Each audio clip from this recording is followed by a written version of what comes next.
thank you for those of you that have joined us this morning. We may have some colleagues here from the Heathrow SME Academy, so welcome to you as well. The programme is primarily focused on the businesses within the London Borough of Harrow, and when later on I mentioned about the one-to-one sessions. Those are actually, because this is a programme funded by Harrow Council, those are actually for businesses that are registered within the Borough of Harrow. For those businesses, or those people that are here on the Heathrow Academy, I believe there's separate kind of training. So you've got these skills webinars, but there's separate training through Heathrow. So if you go through that route for the one-to-one sessions. Right, so let's get started. So I think most of you have met me by now. I'm Tracy James. I'm the programme manager for this Fit to Bid programme for Harrow. As you know, so you already know me. I just go through this again. Yes, I'm a business advisor. I've been with Brandwin about 4 years or so now. I run my own consultancy. I have done for 11 years. Got a background in financial services. And primarily, I work with both the Brandwin and with my other hat, I work with SMEs across London, South East, Hertfordshire, and of course Harrow. I'm a Harrow resident myself. So yeah, that's what I do. I'm part of the Harrow Dragon's Den. I've done women in business programmes, and I've delivered quite a few of these programmes for Brandwin, including Brent, Watford, Hertfordshire, Hillingdon. So yeah, I've got quite a bit of experience in this area. So a little bit about me. Those are my contact details there. If you should need to contact me afterwards, those are my details just there. Okay, so as I said, this is the second of these webinars this month. We'll have another one next week as well. And then there will be a fourth one prior to the Meet the Bar event, which will be next month. Date yet to be confirmed, but we've got a couple of dates in mind, but we will be towards the end of February. So last week we did the introduction to bid writing, so the foundation of the whole process of what sort of bid writing is about. And today we're going to build on that to improve your bid response. So we're going to a little bit more detail, more so around sort of writing the bid and what to include and what not to include. So just a recap of what we will cover, some again what we did last month, or last week. We will build on that. It's why organisations go to tender. We discussed that last week. What makes up a winning bid is supported by the golden rules. There's 6 golden rules, and we covered 2 last week. And today we will go through the other 4. And again, it's just sort of understanding the questions, the objectives, articulating the benefits and value, and providing that sort of compelling evidence. So that's what we're going to go through in a bit more detail today. Okay, so yeah, just quickly put this slide up. As you know, these are the programmes that we have run, are currently running. You're here at Heathrow. The SME Academy is currently running as well at the same time. And we have a programme in Ealing and Hounslow currently, and we've just finished the South West Hearts programme as well. So quite a bit happening at this current time. So you would have seen this slide before. I showed it again last week. Again, it's just the recap of the methodology. So we're here, number 3, the bidding skills. So let's go on. We've got another one next week, and then again next month. And then once you've been through those programs, there was some just before Christmas, which you may have caught up with, logged into with my other colleagues as well. So they are all recorded, these webinars, and if you've missed any from the previous ones, just go into the YouTube, Brandwin Business Support, the YouTube channel, and you can catch up with any of the webinars there, so if you've missed any of the previous ones.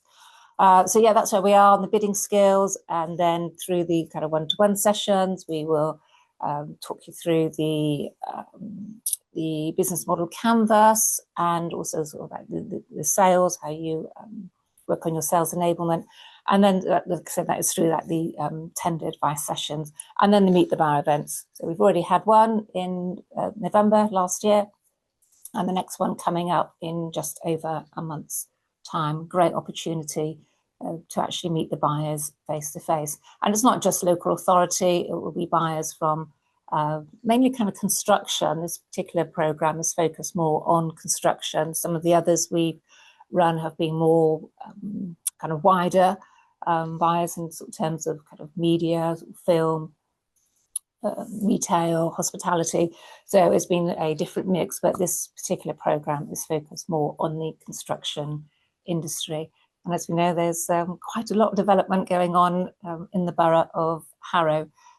We see new places springing up all the time. So if construction is your business, then there are plenty of opportunities. But that's not to say, for those of you that are not, laying bricks or plastering walls, there's other things that are required as well. So cleaning services, and fit out show homes, and if you're doing sort of fit outs, that sort of thing. IT, data. So it does cover everybody. It's not just for if your solution fits what is being looked for. Then you have as good a chance as anybody else. So last week, just a quick recap of last week. We covered why organisations go to tender, what they look for, and we talked a little bit about getting the basics right, those foundations, understanding the terminology of when you're going down this route, how to register on the portals. So that's what we covered last week, and understanding the questions and the objectives, really, really important that we covered, that you need to understand exactly what is being asked of you and how you actually answer those questions. We'll talk a little bit more about that today. And again, we talked a lot about researching the client, really crucial you understand who they are. It shows you've done your homework, your background, you know who they are, what they're looking for, what their objectives are, and what they're looking to achieve. So that's what we covered last week. Again, I say if you've missed it, it'll be on the YouTube channel. You can watch it on there. Okay, so today we are going to talk a little bit more about the golden rules, what actually makes a winning bid. So as you recall, last week we talked about directly answering the questions, according to the evaluation criteria, showing an understanding of the boarding needs and objectives. So those two we covered last week, and this is what we're going to cover this week. Demonstrating a credible and a competent solution, what it is that you actually offer and what makes that credible. Confirming the benefits actually for the client, including evidence to support and convince, so case studies, testimonials, etc. And writing leanly, clearly and precisely. And so we're going to come on to that and in a little bit more detail. So those are the 4 golden rules that we're going to cover today in the next 50 minutes or so. Okay, so the golden rules. So it's how. So when describing your solution, we need to consider the 5 points below. So it's how you deliver what is being looked for, and that's what your solution is. So we always follow the who, what, where, why, and when. So the 5 W's. And, when you're describing your solution, it's including what is relevant. So remember that. So it may be if you're looking if you're applying for a certain particular tender, and they're looking for certain aspects, it could be, say, fitting bathrooms, for example. It has to be something that is really relevant to what you have done before. Okay, so what we actually do here, so I'm just going to move this, you might see the mouse moving around a little bit on the screen. Okay, so how you actually deliver it. So it's a complete description of how you execute the work. Okay, and it's covering the 5 elements that must be substantiated. So who are you? Okay, so who you are as a business. who you are, who you partner with, do you work with subcontractors, specify the roles, the leaders of the business. So kind of a little bit like a CV, but not the sort of CV that you would submit if you're actually applying for a job, but a little bit about your background, your history, your skills,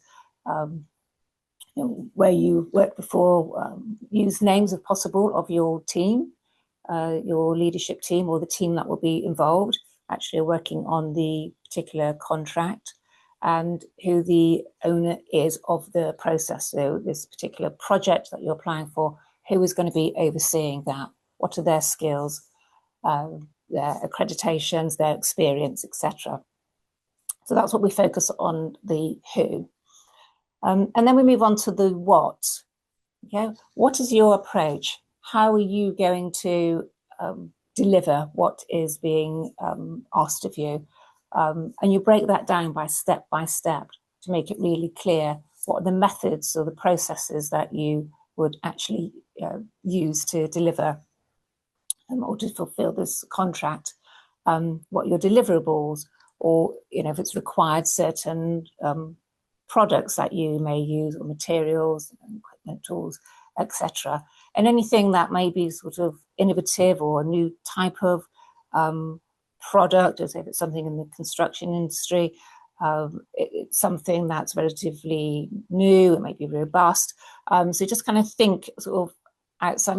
A lot of people, they do their job day to day, and they don't actually think about the greater detail of what they're actually doing and the extra added value.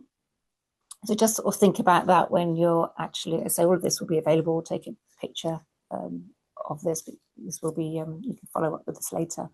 So you don't have to take notes right now. And when it will be delivered, what is the timescale? So likely the contract may be, could be anything from, 3 months, 12 months, 18 months onwards, could be more, 3 years, whatever it is. So how would that work in the schedules? How do you actually schedule your team to actually deliver the contract? Milestones, how will you meet each milestone? I say dates, deliverables, timings, all those requirements, how it has to be really clear. You set that out, which is something that you probably do anyway when you're planning certain jobs. But this has to be really clear format when you're actually filling in the tender, the bid response. And again, where's your work locations or facilities and sites, or team member facilities, talk about the team, who you have, the wider team, not just the sort of senior leadership team, but who the wider team will be involved in the contract. Maybe geographical distribution, it may be somewhere that people need to travel from or to. Include all of that. Again, so clearly your location of where you are. And why? What is your rationale? What's the purpose of the specific tasks that you're doing, and your service quality? And the key point here is the evidence. What evidence do you have, again, in the form of case studies, of testimonials, reviews? So evidence is absolutely key, because the procurement teams will want to see if you've delivered this before, how you've delivered it, and what those outcomes are. And again, it's linking to the benefits and the value that that end customer will actually receive. So these are the 5 W's. So always remember this when you're actually putting your bid together.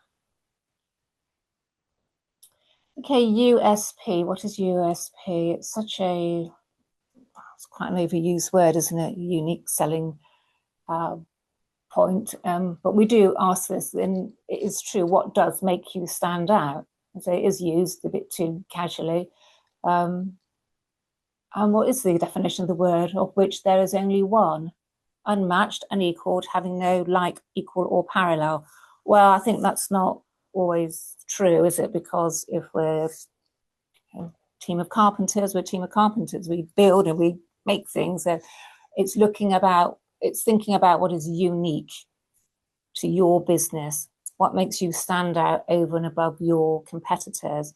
It's that kind of thought about being kind of innovative in your approach to what might just be something quite a standard procedure. and the advantage that the elements of your solution approach that meets the customer requirements. You've got to be different or better than your competition. And the question we ask is, so what?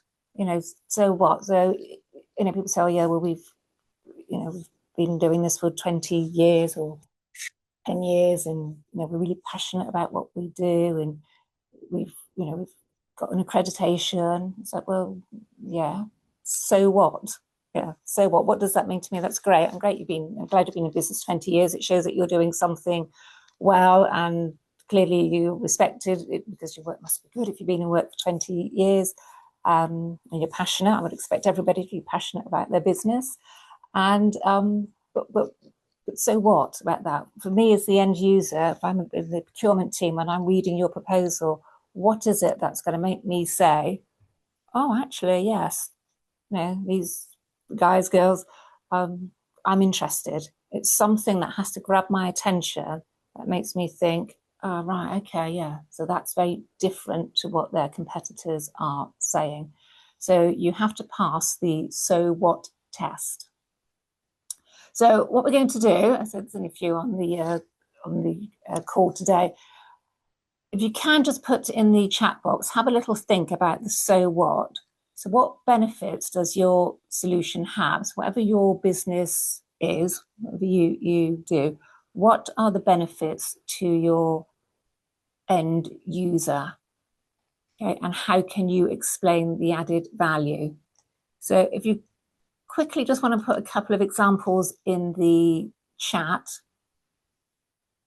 just think about what it is, what you do, that would pass the so what test. I can't see anything in the chat as yet. Okay, so we've got engineering inspection services.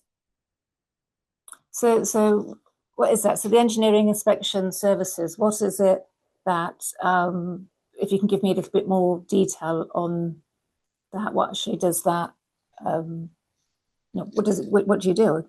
To provide space. Okay, yes. Okay, yeah, there's some good ones here. So someone in domestic construction, Asha, to provide space for a growing family. Yeah, so that is a benefit. That is a solution, providing extra space.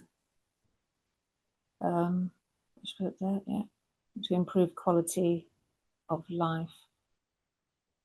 Yeah, I don't know the context around that, but yeah. So these are some of the sort of extra benefits that so think about that, because the end user procurement team, when they're looking at this, they want to see over and above what the kind of normal sort of standard procedure would be, something that you can deliver that actually has a tangible benefit.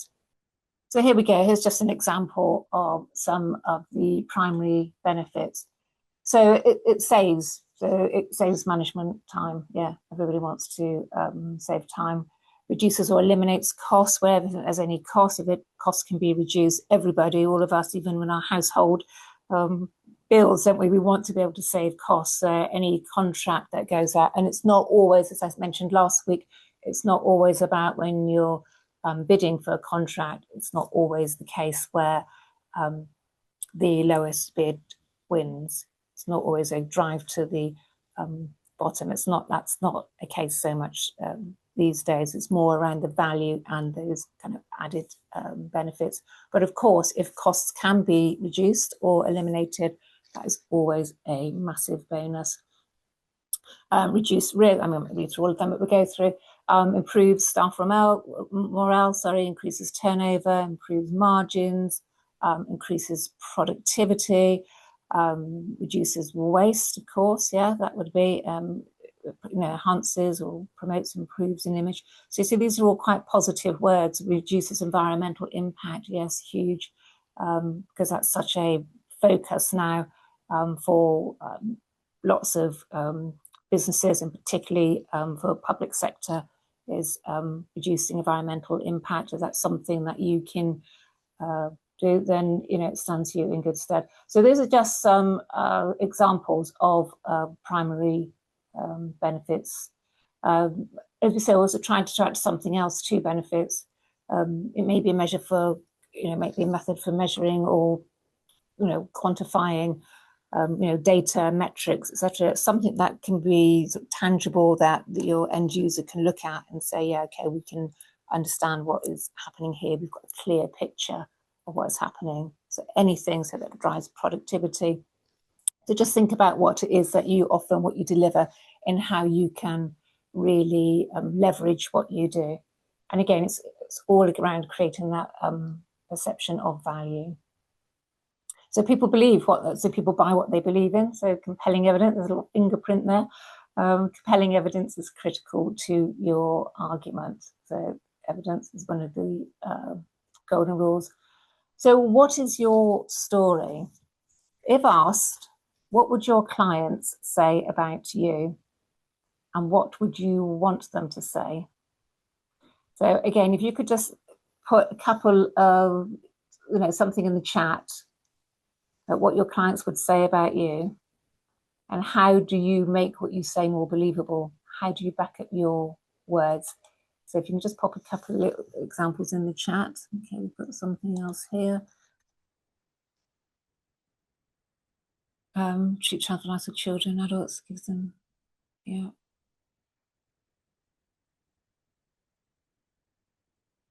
Okay, yeah, some great answers here. Yeah, no internal HR building, yeah. We supply dedicated team members to build a relationship. Building relationships is crucial. And for those of you who were at the Meet the Bar event in November, you would have seen we had a couple of colleagues from the Harrow Council. They stood up and gave a presentation. And one of the key things they said there was building relationships. That's what we want to do with businesses in Harrow, is building relationships. So it's great to see there. The engineers build relationship. Yeah, which subsequently reduces the need for client's assistant on site with regard to personnel logistics. Yes, because it's actually nationwide providers would operate between 8 and 5. You create a bespoke inspection schedule. Yeah, brilliant. So that's a clear example of added value.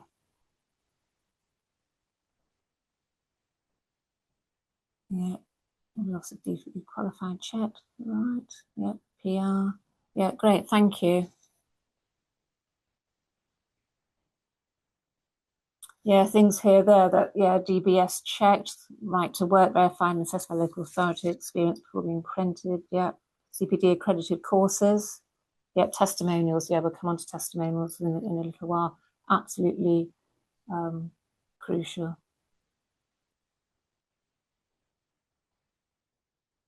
Okay, yeah, thank you. Quite a lot there in the chat. Yeah, thank you for that. There's some really good examples there.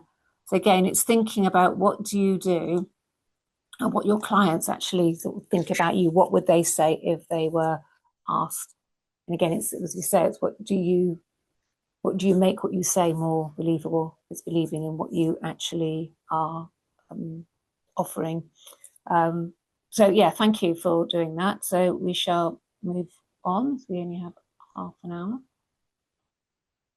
So types of evidence. Right, okay, apologies for that. I don't know what's happened there.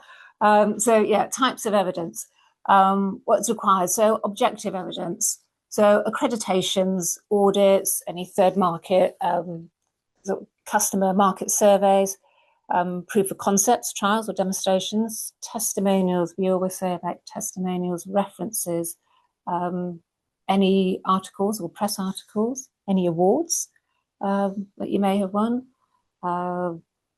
financial guarantees, site visits. So evidence of what you, of sort of who you are and what you actually provide.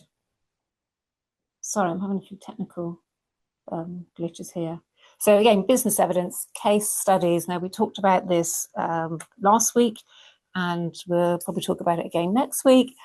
Case studies are really, really crucial, and because it shows what you have done, the work that you have done, what you've delivered, how you delivered it, any issues that, what was in the initial problem, how you gave a solution to that. Case studies must be recent, within the last 12 months, no more than 12 months old. So if you've not got any recent case studies, I would suggest over the next couple of weeks or so, really sort of ahead of the Meet the Bar event, is pull together some case studies. And we do have some bid guidelines on actually sort of, not sure how to actually pull together a case study, what to include in it. We can guide you with that. Again, your operating procedures and any of your kind of project methodologies, all of this needs to be included. Your company evidence, your data, your metrics, your results, your trust me statements, who are you? Do you deliver what you actually say you are going to deliver?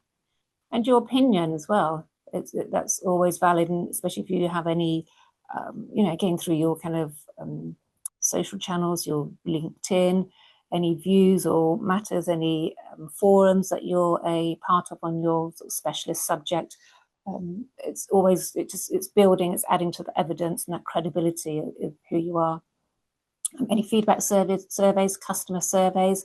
If you don't currently do customer surveys, it's something that I would urge you to think about, because you'll really know how well you are doing by the feedback from your customers. I know a lot of you do, and you have Google reviews or Trustpilot reviews, or Yale, or whoever it may be. I know a lot of people actually do seek reviews, but it is something, and then it's how you measure where you can improve your services as well. So customer surveys are always a good thing to do.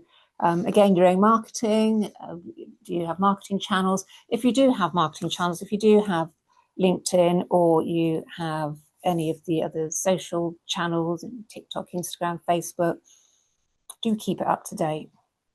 Because so often I'll look at websites, I'll go on and have a look at them, and especially when I'm doing the one-to-one sessions and it says follow us on social, I'll go in there, I'll have a look at it, and there'll be something on there from 2022 or 2023 or 10 months ago.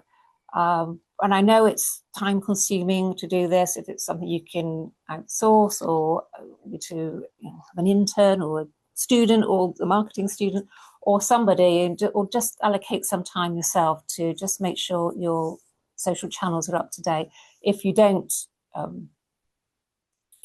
time to do it, then maybe just pick one or two which is relevant to your market. If it's LinkedIn, just use LinkedIn and make sure that is up to date.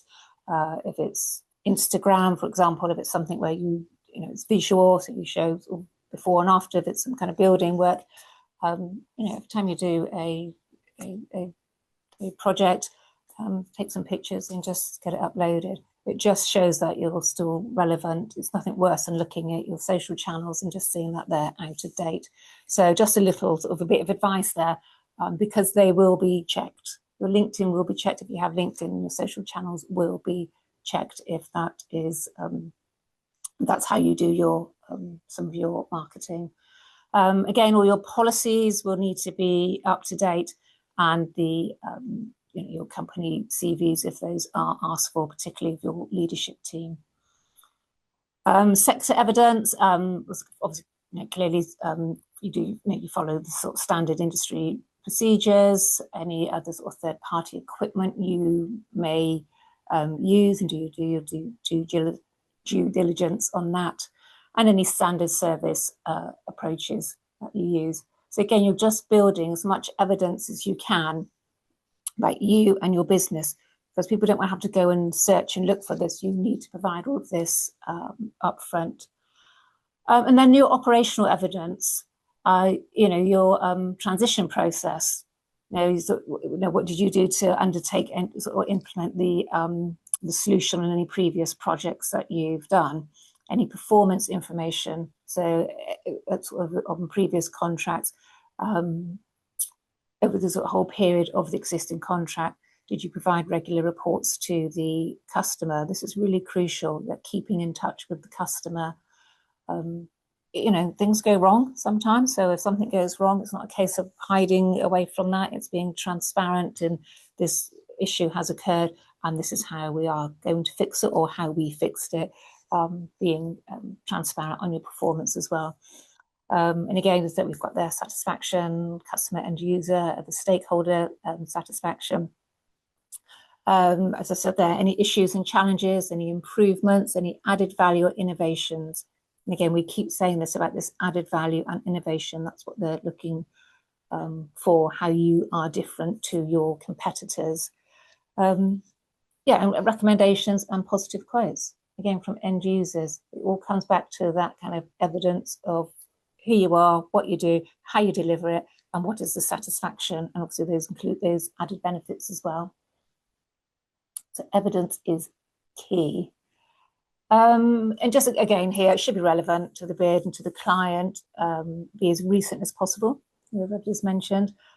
Spend time developing this. This is not a quick process. If it's something as a business you've decided this is where we want to go to grow our business, absolutely, it works. And that we've had case studies with people I've done one-to-one sessions with, where they have won contracts and have literally grown their business. But it takes time. It does take time. Once you've done it first time, when you've brought all this information together, you've got it, you put it in your separate files, and then you can pull on that and adapt it as you need to as you go forward. But do spend time developing evidence. It's crucial. This is going to be whether you go on the yes pile or the no pile. Again, so include your case studies, and it's all part of your planning process to move your business forward. So moving on, got about 25 minutes left, so I've talked quite a lot actually, but less is more. Okay, so one of the golden rules is less is more. Now we're going to come on to when you actually write your bid, writing really accurately and clearly, and we're going to look at some examples now about less is more. So typically when you will receive the invitation to tender, you receive the contract and what they're looking for and the questions that they will ask you, there may be, quite often there will be, a set number of words. Answer this section in, say, 500 words. Doesn't necessarily mean you have to use 500. It means no more than 500 words. If you can do it in less than 500 words, great, because they want to know, the person who's reading this, what you do. They don't want to be searching around for evidence.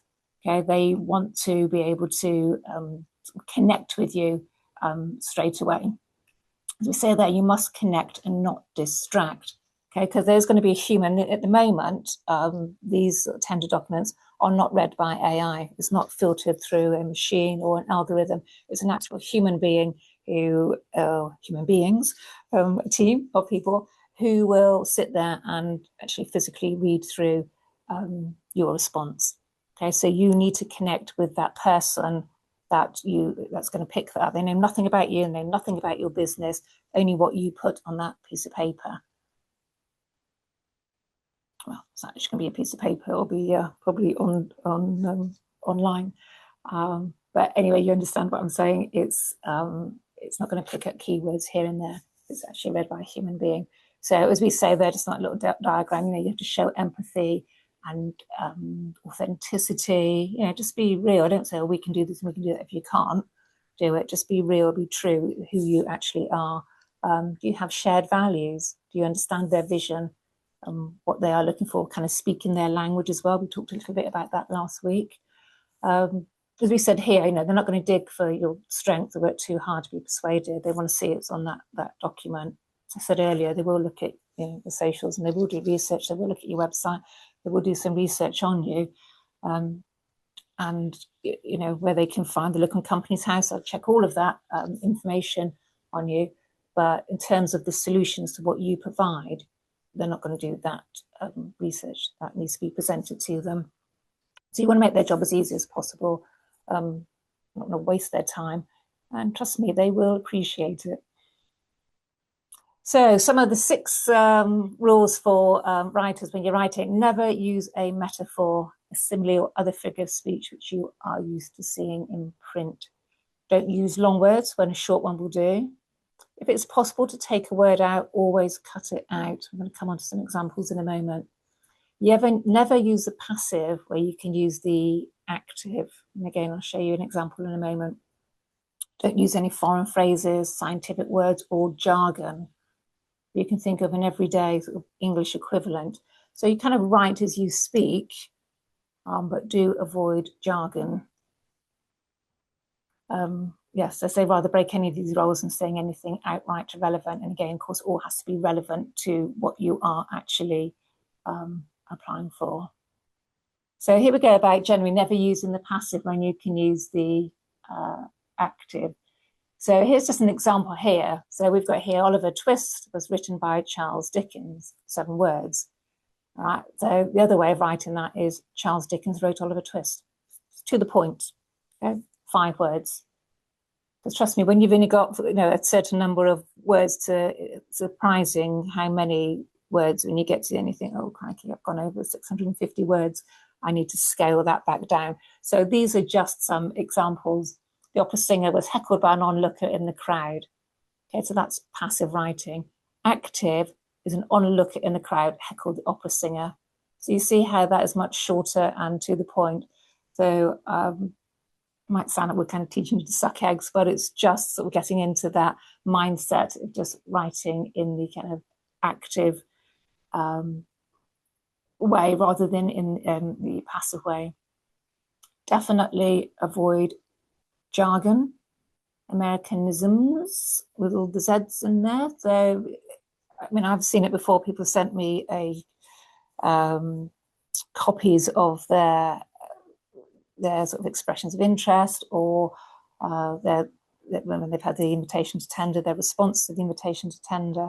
And I can see straight away that it has been produced by either ChatGPT or some other AI bot in the terminology with all the Z's in there, Americanism. So I'm not saying you can't use a little bit of, AI to help you formulate your response, but go through it, make sure it's written because it will be spotted straight away. Take out the Z, take out the Americanisms, anything that doesn't kind of flow in your language. And again, I've seen parts where somebody's written one part of the document and somebody else has written another part and AI has written another part. It doesn't flow and that will be picked up straight away. So just think about those. Oh yeah, and I can never say this word either. I think it's hyperboles or hyperboles. Anyway, it's a figure of speech that are exaggerated in order to create emphasis or effect. There's an example there. I will literally die if you don't start using hyperboles correctly. So yeah, just, again, be authentic. Avoid random capitalization, capital words halfway through the sentence. This is your one chance to impress. So make sure that when you write what you write your response, that it is actually accurate, grammatically accurate, formatted correctly. Always, always, always have somebody else to proofread what you're writing. Okay, so take avoiding action. So yes, we can to yes, we will. So avoid writing, we would, or we can, or we could provide this for you, or we propose to. Okay, it's all a bit kind of flaky. You need to be really assertive in what you're writing and positive and sort of assured of what you are actually delivering. So to take all of that out and then you write, we will. Okay, so you have to be really positive and quite assertive in your writing. We will deliver this and we will deliver that, whatever it may be. So it's, you're showing confidence and your ability to be able to meet what they're looking for. Again, using the plural, avoid using the plural, referring to companies and organizations. For example, we wouldn't say Brandwin are running this workshop. We would say Brandwin is running this workshop. Okay, so it's just more defined. So think of that when you're actually writing your bid. So this is just something we will actually do together, just conscious of time. This is actually from an actual bid. So it's from actual document, bid document, taking into account consideration that this charges appraisal process for the provision of accountancy services has become an annual engagement between Marco Company Limited and Potter LLP over the last 12 years. Potter is proposing to offer Marco Co the possibility of a new 3-year agreement, which will provide Marco Co with reassurance over firmness of costs for the forthcoming 36 months. Exhausting, isn't it? It's exhausting just reading it. So anyway, we'll look at how this can be changed. So this is the before, after 61 words in there. Okay, so we've highlighted in red words that actually we would take out. Okay, so after, so 50% less words there. I mean, somebody reading that top paragraph and say you'd be exhausted and confused before you actually get to the end of the paragraph. Here, look how we've shortened it. For 12 years, Potter LLP has reviewed Marco Company Limited's accountancy charges annually. Now we offer you a 3-year contract option, providing fixed costs throughout the term. So you see how much more positive that is. It's to the point and short. You read that, okay, fine, I understand. You get lost in that previous paragraph there. So again, it's just an example and just something to consider when you're writing. Just be really sort of to the point. And here's just some examples here. Long version on a regular basis. We just change that to regularly during the month of April. In April, I won't read all of them. If at all possible, if possible. On here, on 2 separate occasions, twice. It's quite simple. So it's just thinking. It may well be that. When we can change that to perhaps, so we can use 1 word there instead of using 5 words. Okay, so it's really, it's just think about this when you're writing. Again, here's some examples. As an added bonus, we don't need added in there as a bonus. And so I won't read through all of these. We will entirely eliminate. I think if you're eliminating, aren't you? But rather than entirely eliminate. So some of these words, do you understand what I'm saying? Don't make it kind of fluffy and long-winded. It's a case of just being really to the point and taking out words that really are not, it's funny when here it's mostly foreign imports. Well, I think all imports are foreign anyway, aren't they? But again, it's just a case of really condensing what you are writing, so it makes it really clear to that end reader. And don't forget, they're not just reading your document; they're reading, 4, 5, 6 others as well. You don't want to give them headaches. You just want to make it as straightforward and easy as possible for them. And they will absolutely appreciate it. So as we say, by writing accurately, positively, leanly, clearly, your reader will more easily connect with you and your bid. They will understand what you're doing. And also that's a reflection as well on kind of how you're going to deliver that contract. You're really positive and to the point and focused, and that's what they want to see. And as we say, is a potential differentiator. Okay, so a little bit of just under 10 minutes left now.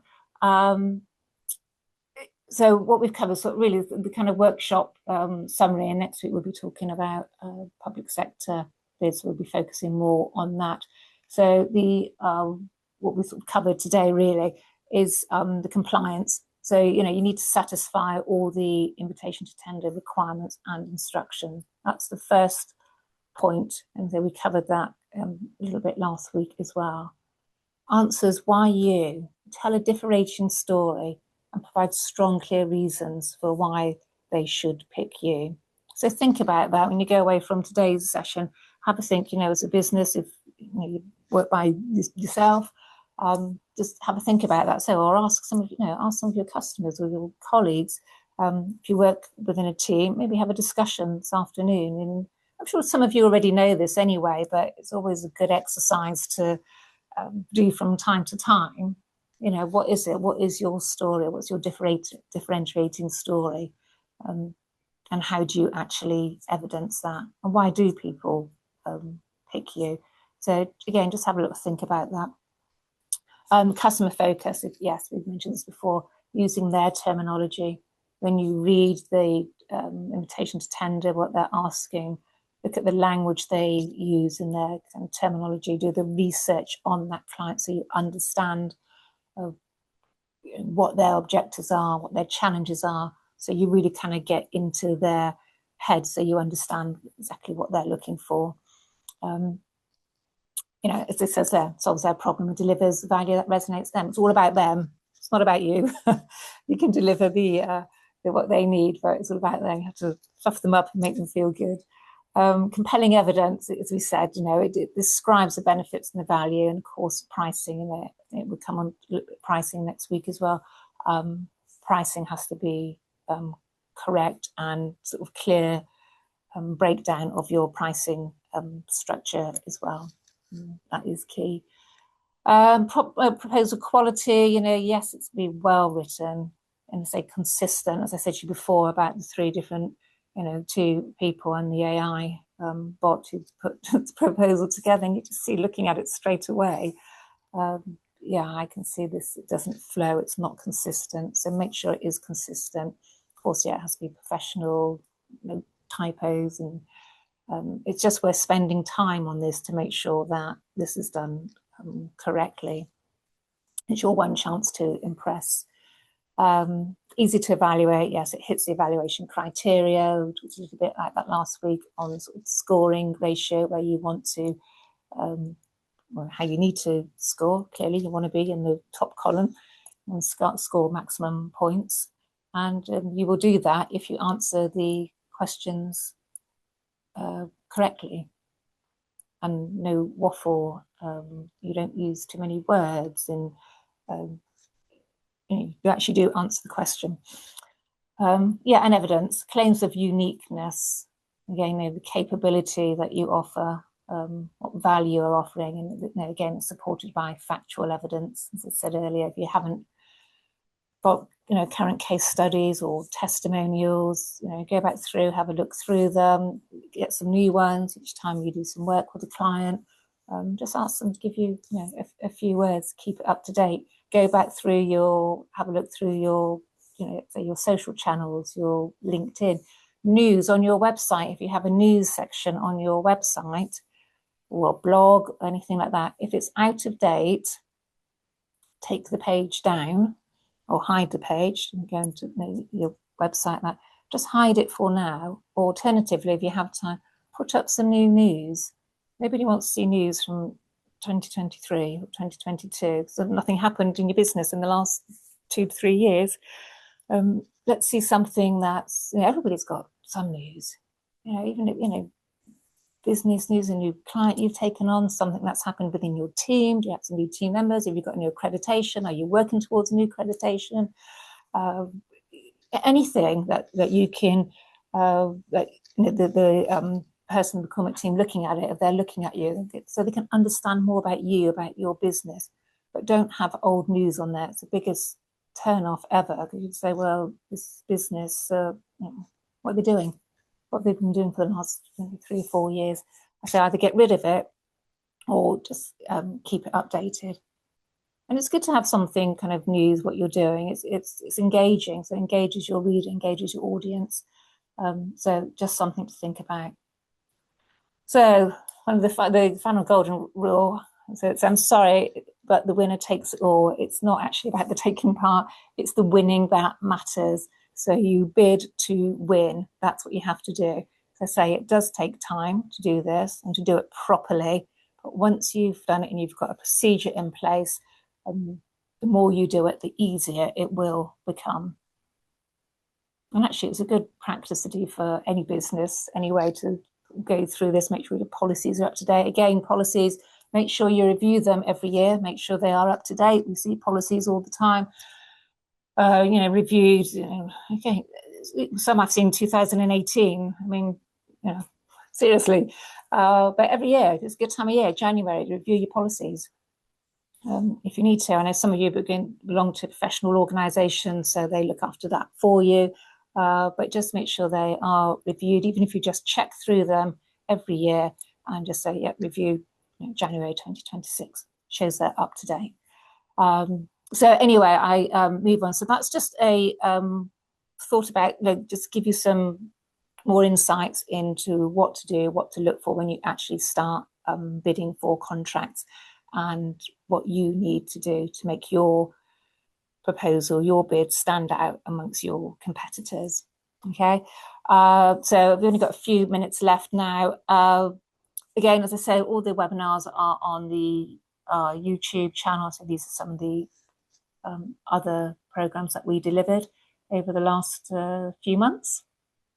And so the next one we've got is public sector bids, and the next month we'll have the Pitching for Success one as well. So the Brandon YouTube channel, you can find them all there. I mentioned it again last week. We have one-to-one sessions available. If you are a Harrow registered business and you've not yet had a one-to-one session, please do contact me or my colleague Jeevan. My details are on the list anyway, and we can, either one of us can speak to you.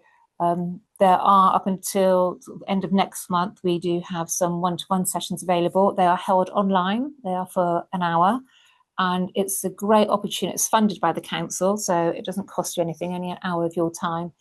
Highly recommended. It's just a great opportunity for you to have a chat with us, find out more about your business, and guide you towards preparing yourself, particularly as we've got another event coming up next month, to put yourself in a position where you're able to bid for contracts. If nothing else, it's a great sort of opportunity to kind of review your business, see where you are, what you need to do, or what would be advisable for you to do. We're in January, we've got the whole of 2026, hopefully. Who knows what's going to go on in the world, but hopefully we've got the whole of this year to really grow our businesses. There's a big focus from local government to invest in supporting local businesses. So the opportunity is there for you to take. So do contact us for a one-to-one session.